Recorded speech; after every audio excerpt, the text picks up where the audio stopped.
The wind came softly that evening, curling around the tall lavender stems that grew in quiet rows along the hillside. It hummed as it passed, a low and gentle tone, like a lullaby sung by the earth itself. The sun, golden and full, was just beginning its descent behind the hills, casting everything in a warm orange hue. In the village of Elderfen, nestled between silverleaf trees and fields of wildflowers, the people were beginning to wind down for the night. Lanterns flickered to life one by one, casting little orbs of light along the cobblestone paths. The scent of baking honey cakes drifted from an open window, and somewhere, a fiddle was playing a slow, sweet tune. At the edge of the village, where the path turns to forest, lived an old woman named Maribel. Her house was small, round, and covered in moss and ivy. Her roof was thatched with reeds from the marshlands, and wind chimes made of crystal hung from every eave. When the wind came, they sang like tiny stars. Maribel sat in her rocking chair with a steaming mug of tea. Her cat, Bramble, a plump, sleepy tabby, was curled at her feet. She was staring out into the forest toward the Whispering Grove. It had always been there, ancient and vast, with its towering whisperwood trees that sang in the breeze. But tonight it seemed different. The wind was carrying voices.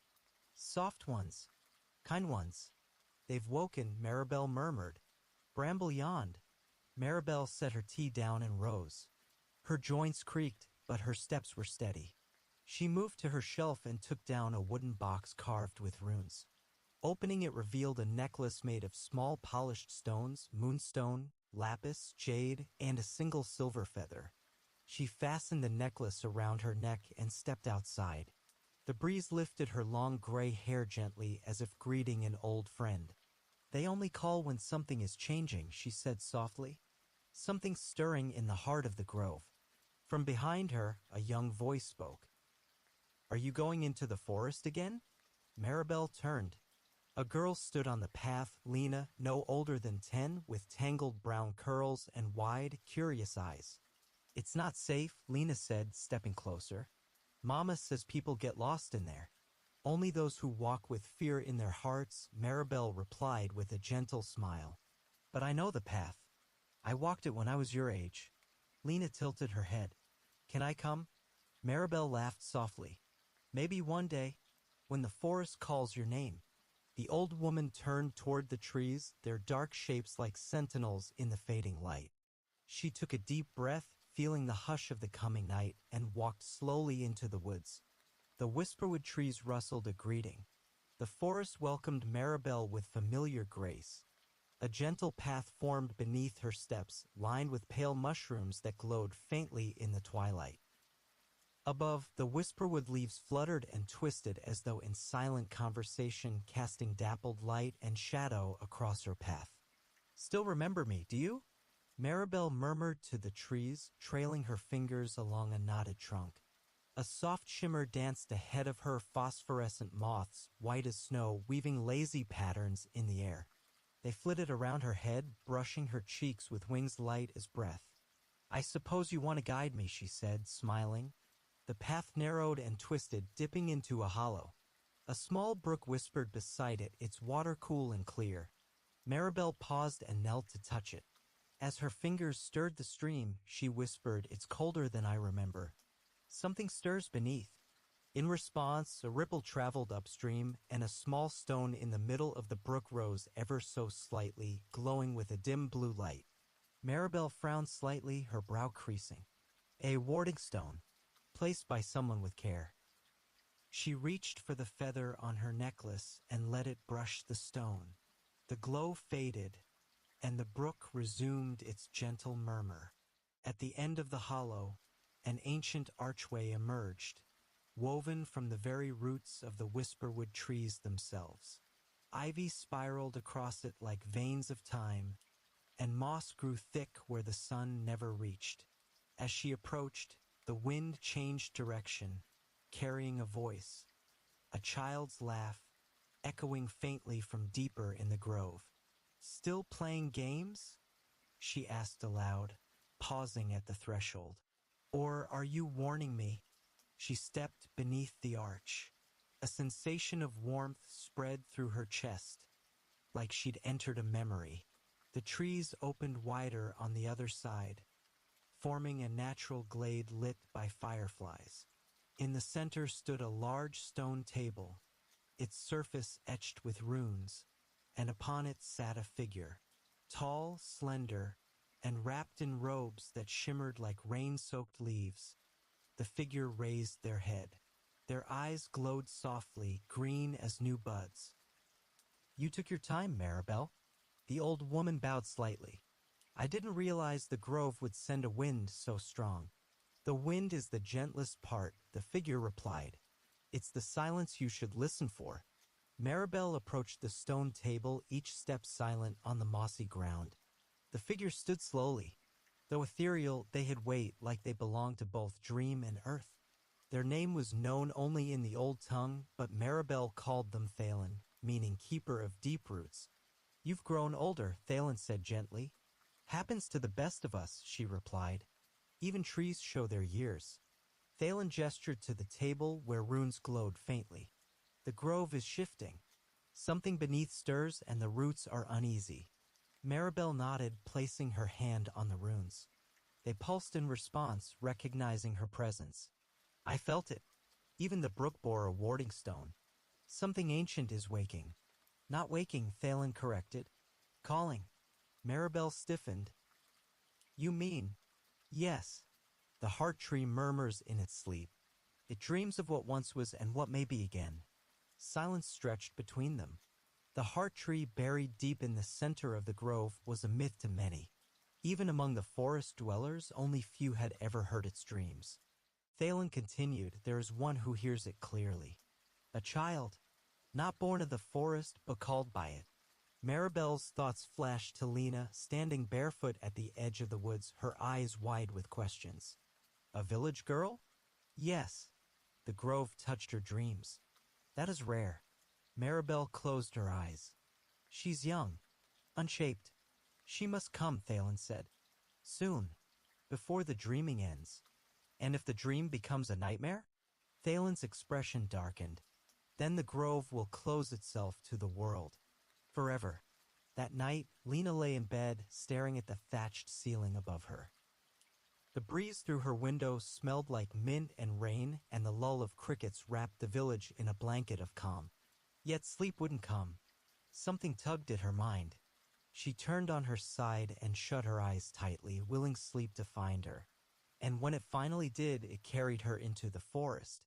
In the dream, she stood barefoot in the grove, surrounded by trees that hummed like bees.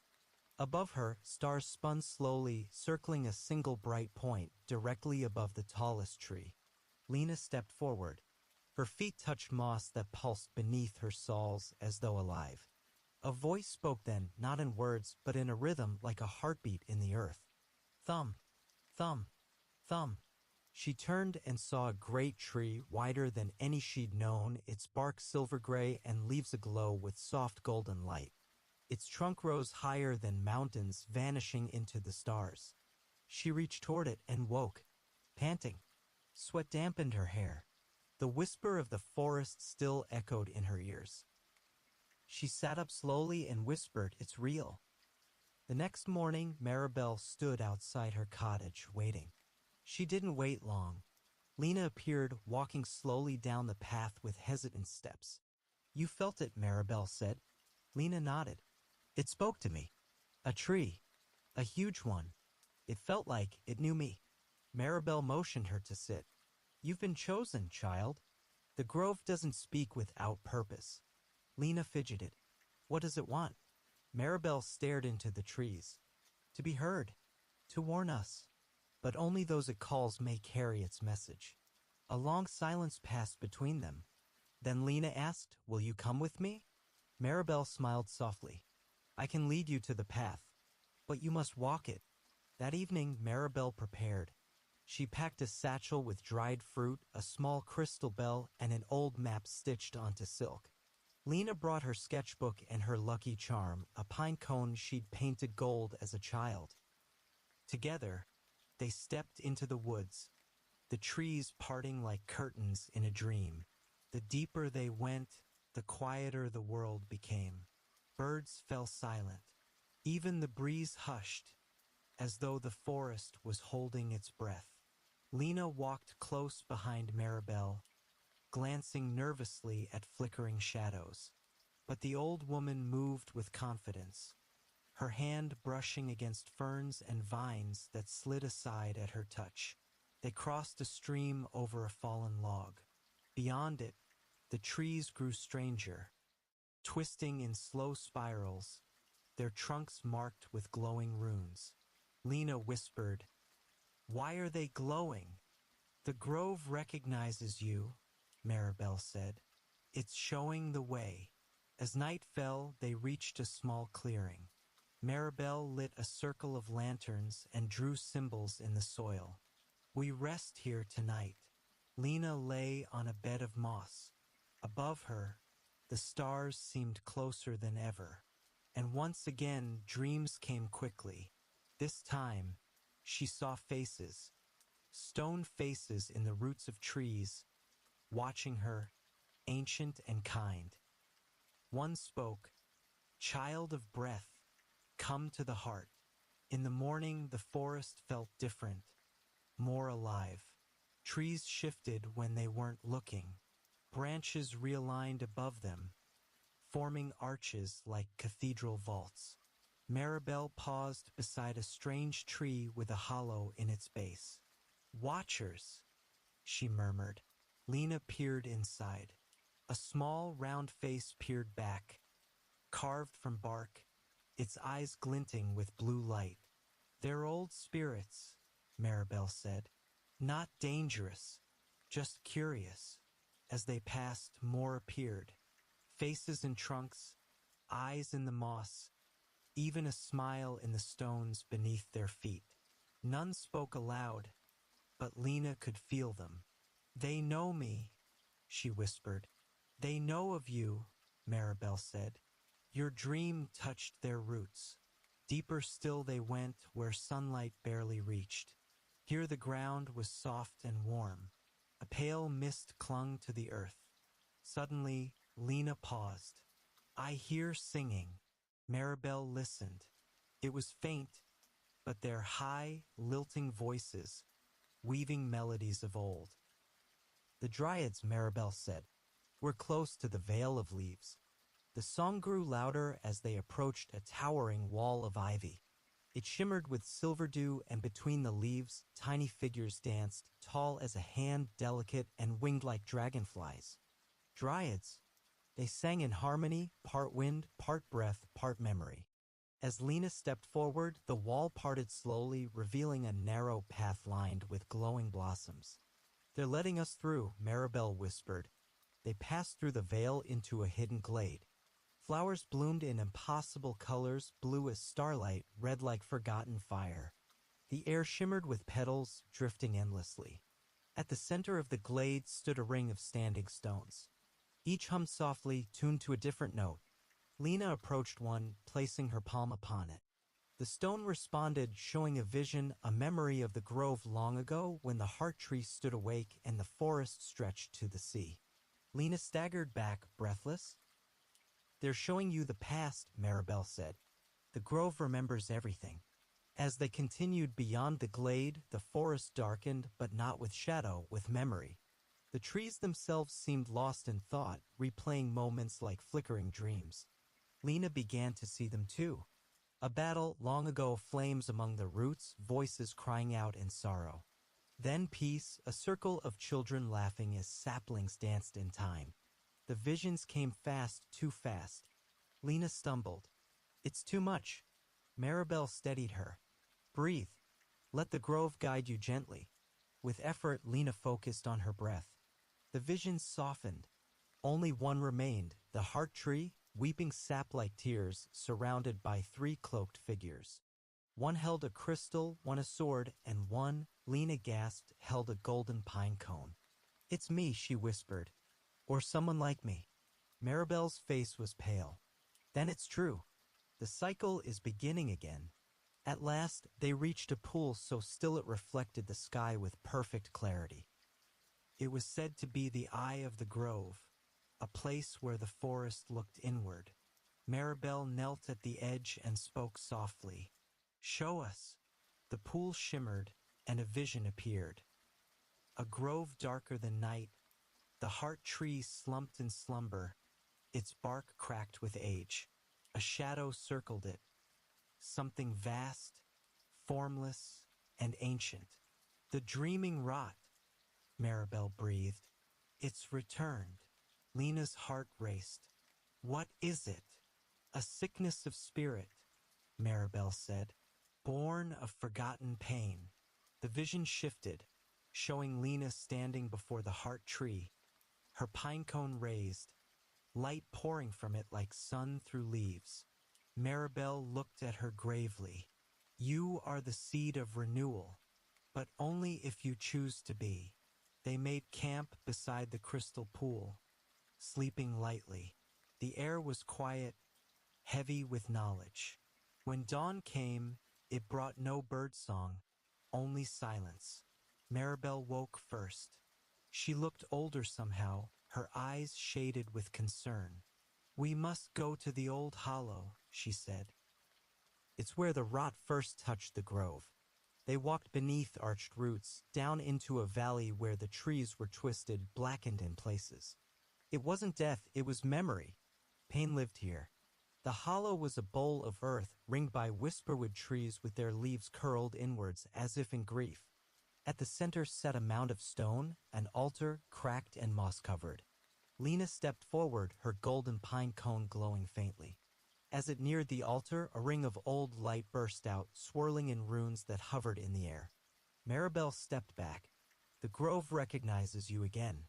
Then, without warning, a cold breath of air swept the hollow. A figure began to take shape on the altar, tall, faceless, formed of bark and fog. "You are not yet ready," it intoned. "But you must come all the same." The spirit loomed silently. Its voice was the creak of trees in a storm. "Heartbearer," it whispered to Lena, "you walk a path long trodden by others. Few reach the end." Lena stepped closer, her hand trembling. "What is the rot?" The fog thickened. Images spun through it, cities of stone far away, towers that pierced the sky, machines buried beneath roots. "A wound," the spirit said, "cut deep and left to fester." The grove remembers all. The images shifted to battles, then peace, then the heart tree surrounded by singing dryads. The rot feeds on forgetting. The grove lives through remembrance. Maribel spoke then. "Can it be healed?" "It can be heard," the spirit answered. "And sometimes that is enough." Then it vanished as suddenly as it had come. Lena stared at the place it had stood, then turned to Maribel. "We have to go to the heart." Maribel nodded. "Then we go where even I have never walked." The path to the heart tree lay beyond a place called the Serpent's Root, a vast winding tree root that curled through the land like a sleeping dragon. As they approached, they could see the size of it. Taller than towers, wide as rivers, winding through valleys and beneath hills. It pulsed faintly with green light. It was once the main root of the heart tree, Maribel explained. But it was severed in the old wars. They climbed it slowly, its bark smooth and warm. Birds began to appear again, silent watchers from the branches above. Halfway up, they encountered something strange, a gate grown from the root itself, sealed by vines woven into symbols. Lena reached out.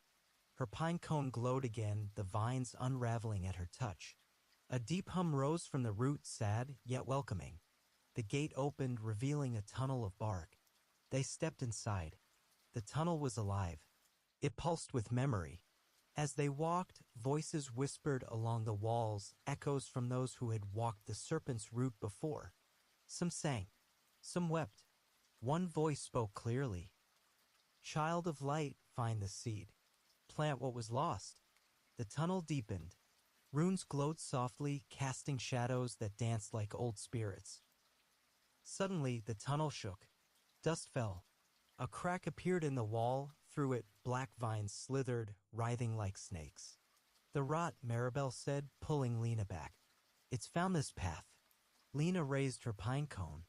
It pulsed gold, and the vines hissed, recoiling as if burned. They ran through the heart of the root, deeper and deeper, until they spilled out onto a great ridge. Below them, the forest opened wide, and in the center, tall and luminous, stood the heart tree. The heart tree was unlike anything Lena had imagined. Its trunk shimmered with colors that shifted like oil in sunlight. Its branches spread across the sky, forming a canopy as vast as the horizon. Its bark bore thousands of tiny glowing scars, each one a story. Maribel sank to her knees. I never thought I'd live to see it again. They approached slowly, reverently. As they drew near, the ground changed, flowers bloomed with every step Lena took. The air grew warmer, more sacred. Then, as if recognizing her, the heart tree stirred. A single leaf drifted down, a leaf larger than Lena's hand, golden and warm. It landed in her palm and shimmered with memory. A voice filled the air, not from the tree, but through it. You came. The voice was ancient. Not old like Maribel, or even like the grove, it was primordial, full of beginnings. You are the seed, it said. You carry the echo of the first light. Lena stood frozen. I don't know what to do. You remember, the heart tree answered. And remembering is the root of healing. Maribel whispered, ask it what must be done. Lena took a breath. How do we stop the rot? There was silence then. You must walk into the heart. Face the shadow within. Only one who remembers can speak to it. The bark before them parted, revealing a hollow door, wide and round. Inside, the tree said, you will find the forgotten. Inside the heart tree, time dissolved. The hollow was filled with images suspended in air. Memories made visible. People, places, entire lives drifted by. Lena walked through them gently. A young dryad danced beside a pool. An old man sat beneath a starry sky, singing softly. A child laughed as glowing fish swam through the air. Then, deeper still, she found a chamber wrapped in black vines. In the center, a mirror. She stepped closer and saw herself. But not quite. This reflection was older, eyes darker. It spoke. I am what you forget. What you ignore. I am your fear. Lena stood tall. You're not me. I'm the part you bury, the shadow said. I am the beginning of the rot. The shadow rose from the mirror, coiling like smoke. Lena stood firm. You fear not being enough, it hissed. You fear losing Maribel. Being forgotten. Lena held her pine cone. I remember.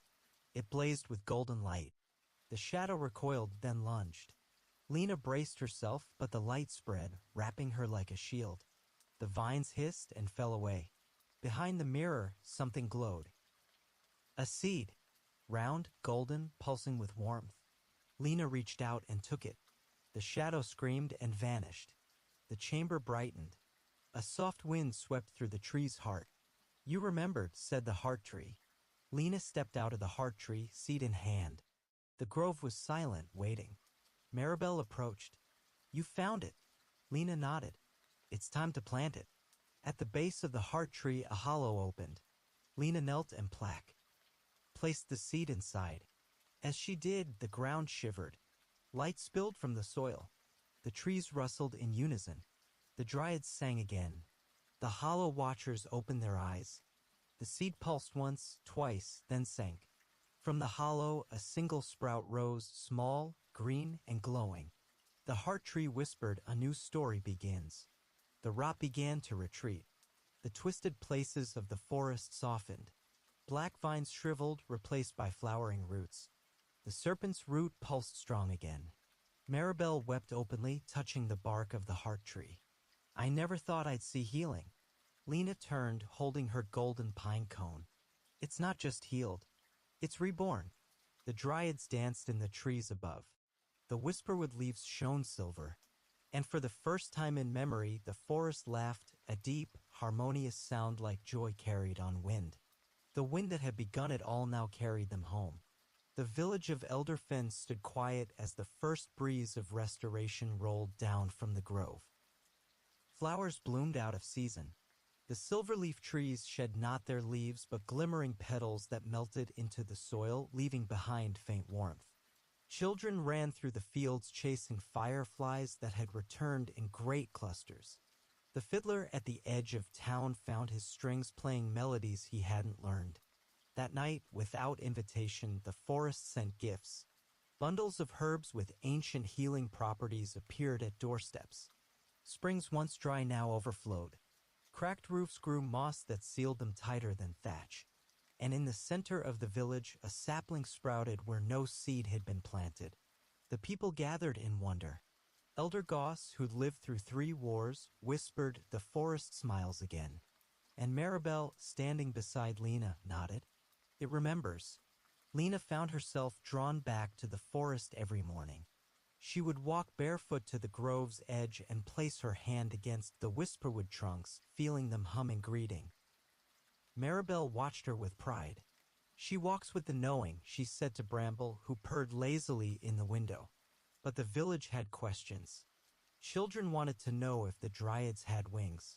Farmers asked if their fields would always bloom now.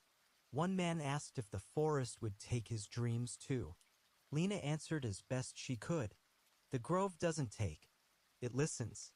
At night, she sketched what she had seen, the heart tree, the glowing runes, the shadow in the mirror. Her drawings glowed faintly in the dark. The grove was still whispering, and Lena was still listening. One evening, while tending her drawings, Lena noticed something strange about her golden pine cone. It had begun to open. Between its scales, tiny shoots emerged, delicate, silver-green tendrils, each glowing softly. She showed it to Maribel. "It's growing," the old woman said, her eyes misty. "It's becoming a tree of light." Lena cradled it carefully. "What do I do with it?" Maribel smiled. "One day you'll know the place. Not because you're told, but because the wind will tell you." Lena nodded.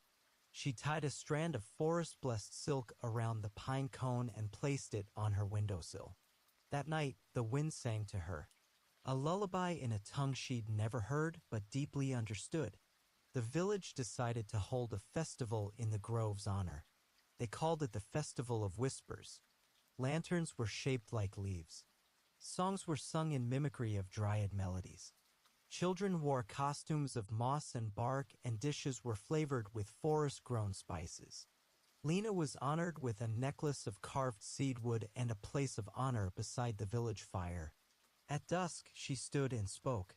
The forest gave us stories and healing, but most of all, it gave us listening. Let us never forget to hear. That night, as laughter and warmth filled Elderfen, the grove glowed faintly along the horizon, watching, approving. Weeks passed. Then one morning, a traveler arrived, cloaked in stone dust, eyes wide with wonder. He came from the mountain city of Arendelle. There, he said, the trees were dying.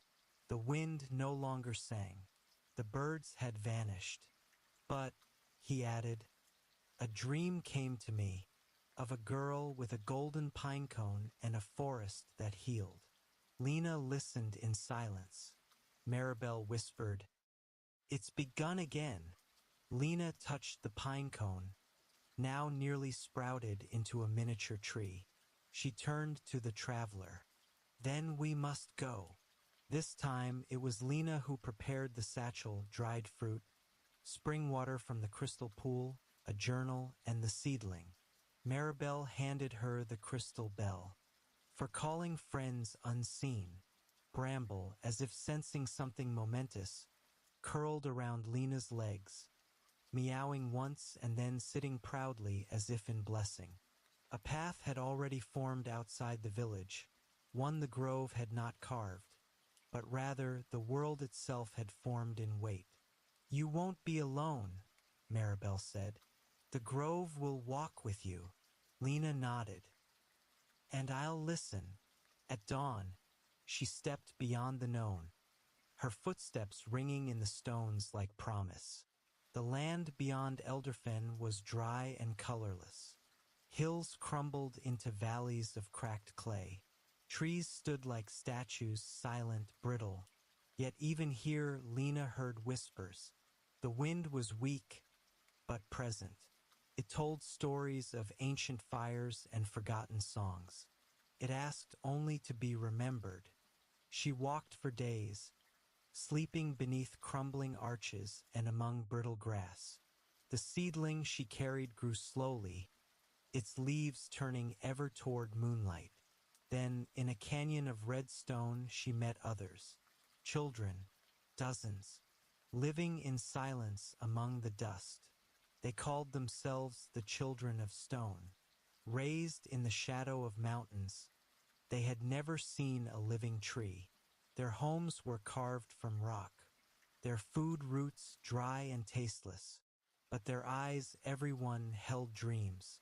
They had heard her coming in their dreams, of light, of forests, of a whisper carried on wind. Lena sat with them, telling stories of dryads and glowfruit, of hollow watchers and the heart tree. They listened in awe. One small boy, Karan, asked, "Will our trees speak too?" Lena smiled. "If you listen long enough, even stone remembers how to sing." Together with the children of stone, Lena walked to the base of the oldest mountain. There, in a wide basin of dust, she felt it, the same hum she'd felt near the heart tree, a place of remembering, waiting to bloom. She dug gently, placed the sprouted pine cone in the center, and whispered, "Remember." The children circled the spot. Karan rang the crystal bell, and the wind returned. Dust swirled, light shimmered, the sprout took root, the leaves unfurled, and a second tree of light was born. The basin echoed with joy. The first green in centuries broke through the dust. In the following days, more sprouts appeared. Seeds awakened. Flowers bloomed between cracks in the stone. The wind carried word to nearby towns. People came, cautious at first, then reverent. They brought their own seeds, their own stories. The grove listened and grew. Lena, now known far and wide as the heart-bearer, stayed to guide it. She taught them how to hear wind in silence and memory in root. For to the west, another wind began to stir, and in the quiet of the night, the heart tree dreamed again. But now it dreamed of growth. Back in Elderfen, Maribel sat by her window, eyes half-lidded as she listened to the breeze. She held a small scroll of bark in her hands, inscribed not in ink, but in whispers. It had come that morning, delivered by a fluttering leaf. Maribel read it slowly, the runes forming words only she could understand. Lena's grove is growing. The dust now dreams. Tears welled in her eyes. She placed the scroll beside the teapot and whispered, "You were always meant for more, child." Outside, the whisperwood trees rustled in agreement. In the months that followed, songs began to echo across the world. Not sung by voices, but by winds. They traveled through high mountain passes, across deserts and over oceans. Each sang a slightly different melody, yet together they formed a harmony of remembrance. Children learned to hum the tune in their sleep. Birds returned to long-abandoned nests. Wells filled without rain. Trees once dead bloomed again with pale blossoms. The world was remembering. Lena stood at the center of the stone grove, hand upon the second tree of light. She could hear every note. "It's working," she whispered. A caravan arrived at the grove's edge. Pilgrims from the north, cloaked in furs and ash. Their leader, a woman named Tessa, carried a pouch of charred seeds. "These were all that survived the firefall," she said. "They never grew again. But last night one glowed." She poured them into Lena's hand. One seed pulsed faintly. "The grove called them home," Lena said. She showed them the rituals. How to plant with breath and memory, how to let wind carry the old sorrow away. Within a week, 3 sprouts rose where once there had been only ash. As the outer world healed, Lena felt something stirring inside herself. Not fear. A calling. One night, beneath the stars, she walked beyond the grove, alone. She wandered into the hills and found a pool as still as the one near the heart tree. There she looked at her reflection. Her hair had threads of silver now. Her eyes shimmered like bark in moonlight. The forest had become part of her. She touched the water's surface. "You are not just a listener," came a voice from within. "You are a keeper now." The next morning, the children of stone gathered before dawn. They had prepared something woven from bark, moss, and silver thread. A cloak, a keeper's cloak. It shimmered faintly in morning light, humming with the same energy that flowed through whisperwood leaves. Koran stepped forward. "You helped us listen. Now let the world know who you are." They placed it gently over Lena's shoulders. For a long time, she said nothing. Then, "We're all keepers when we choose to remember." From that day on, her presence brought calm to forests near and far. Even the wind bowed in her presence. One evening, a star fell. It streaked across the sky, landing far to the east. The earth rumbled gently. Lena turned toward it instinctively. The tree of light's leaves shimmered blue. Another place was calling. Another wound, deep and forgotten, had begun to stir. She packed her satchel again. The seedling had grown stronger, taller. Its roots began to form patterns in her dreams. The children watched her in silence as she stepped away. They didn't cry. They simply whispered together, "The keeper walks again." Lena journeyed east, through lands where trees grew slanted and time felt slow. She arrived at the forgotten vale, a place where even the stars seemed dimmer. No songs here, no wind, only stillness. At the center of the vale was a lake, black as obsidian, frozen even in warmth. She sat beside it, placing her hand on the ice. It did not melt. "Who forgot you?" she asked. And from beneath the ice came a voice. "We forgot ourselves." She began gathering pieces, broken statues, faded runes, shattered bark. Each fragment hummed faintly. Each was a memory. As she touched them, stories rushed into her of laughter, of beauty, of tragedy. A forest that once sang louder than any. But grief had buried them. She found an old tree, hollow and bent. It wept sap like tears. Lena placed her hand upon it. "Let me remember for you." The sap glowed. The ground warmed. A crack formed in the lake. Light began to seep out. The ice cracked louder each day. Then, one dawn, it shattered completely. From the depths rose a dome of crystal roots, glowing, aching. At its center, a seed. Blackened, yes, but still pulsing. Lena knelt. She held the golden pine cone tree beside it. They touched. For a moment, the air stood still. Then a wind, slow and trembling, began to flow across the vale. Birds circled above for the first time in centuries. The seed sprouted. The vale remembered. Lena stayed for many days, tending the new sprout. It was different. Its leaves were flame-shaped, yet cool to the touch. A tree of memory. Children from nearby villages came, drawn by dreams. They called it the Ember Tree. As it grew, it told them stories, not through words, but through song carried by its leaves. Lena smiled as she listened. The trees were not just returning. They were evolving, growing from the pain they once held. She touched its trunk. "Every scar is a story," she whispered, "and every story is a seed." Lena returned to Elderfen on a misty morning.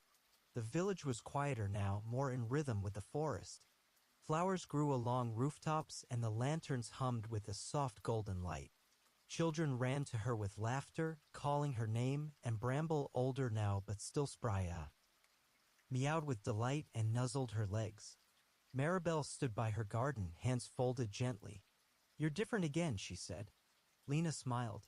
"I carry trees now." They embraced in silence. Around them, the trees of Elderfen rustled, whispering old names and new ones. Word of the groves had spread far and wide. From every region, messengers came carrying samples of sap, fragments of bark, dreams told by firelight.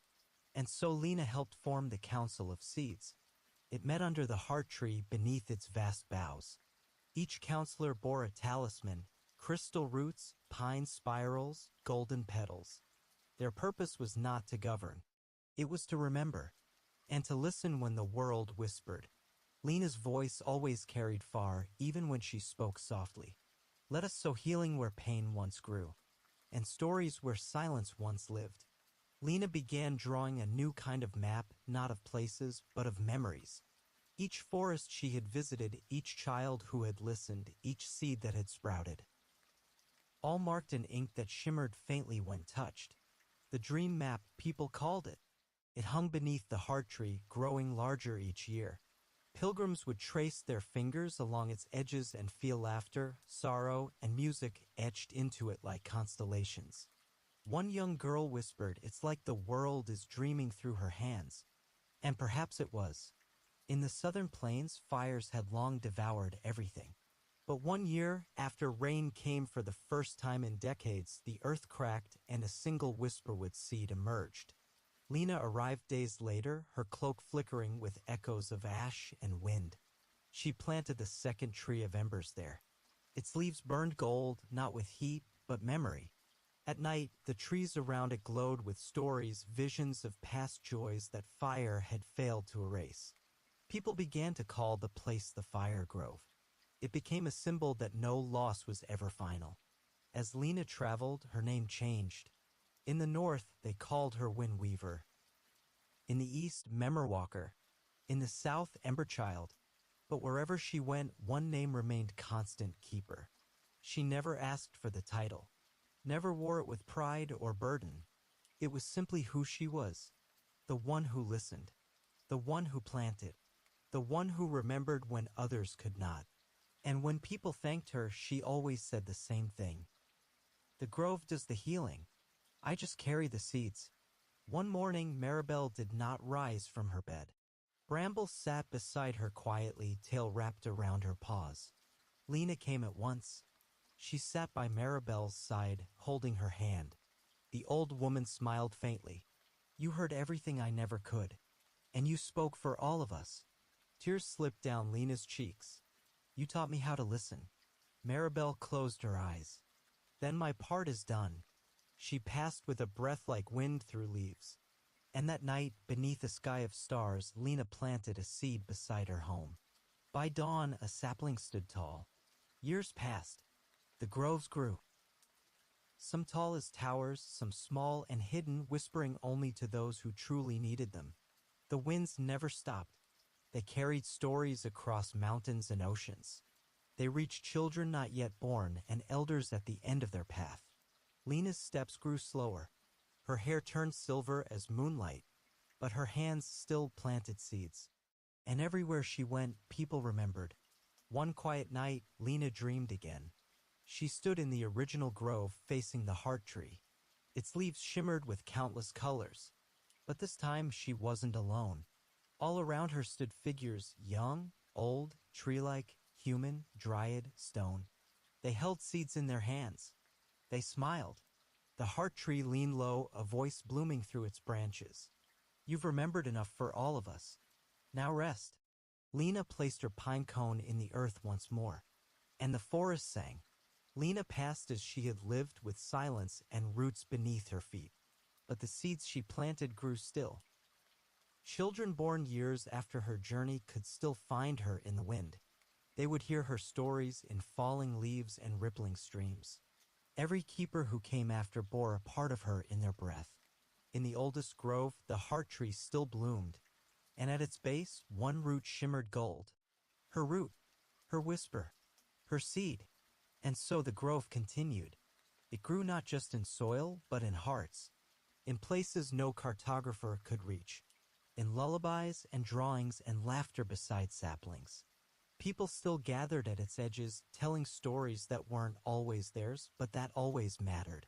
And the wind carried them, sometimes fast, sometimes slow, but always home. If you stand still long enough with your feet on earth and your eyes closed, you might just hear it. The whisper of a girl who walked the woods and never stopped listening, and the song of a forest that finally remembered how to sing.